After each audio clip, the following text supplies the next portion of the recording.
How's it going, everyone? Kasabe here. Welcome to the show Tuesdays. For those of you unfamiliar, every Tuesday I do some MLB The Show content, whether that's gameplay, stadiums, you name it, something MLB The Show related.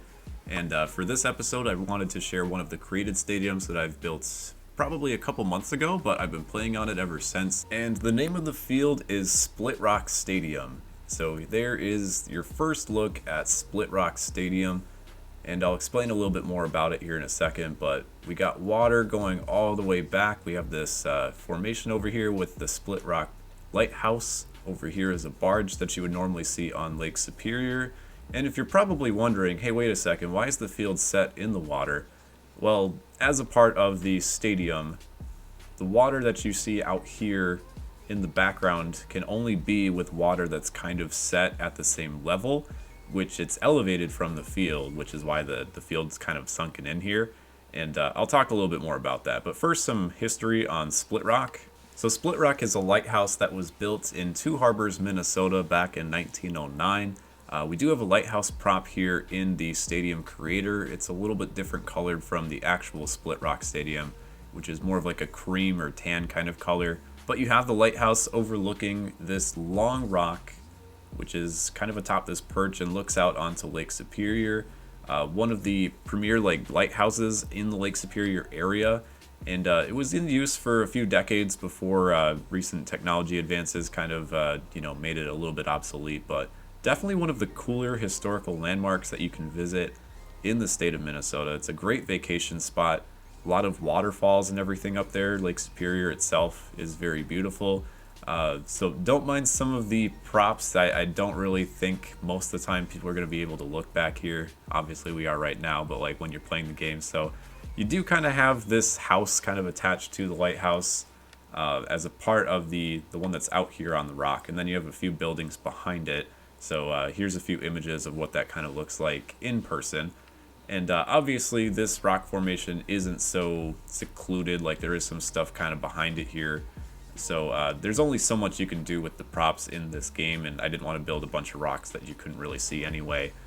But there's also this really neat area you can walk out to on this side of Split Rock, which is why I have this dock right here. There's a lot of rocks and everything where you can get some great pictures of Split Rock. I've taken a few pictures there myself with my family, and you can access pretty much anywhere in the Split Rock area just without climbing these rocks right here. There's typically a fence that kind of goes around so you don't fall off the ledge. And as for the lake, there are a lot of barges and other ships that still kind of traverse across the lake. And the few times that I've actually spent out there vacationing at a lodge, you can sometimes see some ships out there. So I thought, hey, we'll have Split Rock over here like it's set to the left normally. And then over here on the right, I just don't want plain water. They have a barge ship that is actually one of the props in the game. We have the old-timey text here in center field near the batter's eye, along with a couple of scoreboards. Obviously, you can't really have too many fans built over the water here. I wanted to give it more of a natural kind of look. We do have one scoreboard here behind us in home plate that has a stone architecture, because you kind of want some scoreboards. And then for the water, I thought it would be kind of cool, since it was elevated over the field, to kind of have it where you have these waterfalls where the water comes into, sinks into the ground, and is kind of recycled back into the lake, along with these walls that I put around the stadium itself, which are just scoreboards that I turned upside down or the opposite way, so you see the back of them. Kind of fits the blue and green color scheme that we have going here. I would have liked to use blue all the way around, but the waterfalls, you only have the green part right here. As far as the field goes, it's very basic. It's the shortest field that you can have in the game. You have 300 to the left and right. Center field is dead 400. And to kind of launch some more home runs into the lake, I made the elevation at this place 5,000 feet, which is the maximum.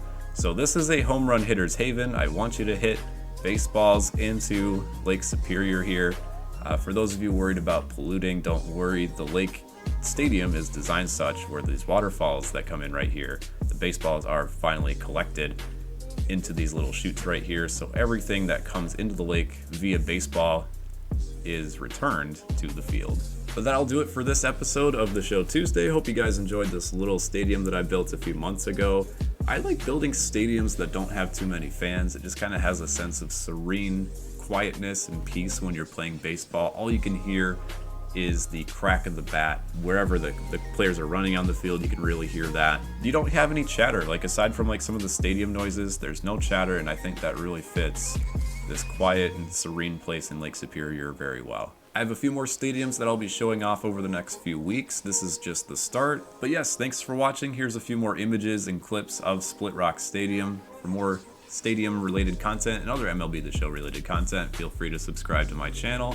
We'll have new content every Tuesdays, not stadiums every week, but generally we'll do 1 or 2 of these a month. This is Kasabe signing off for now. Take it easy.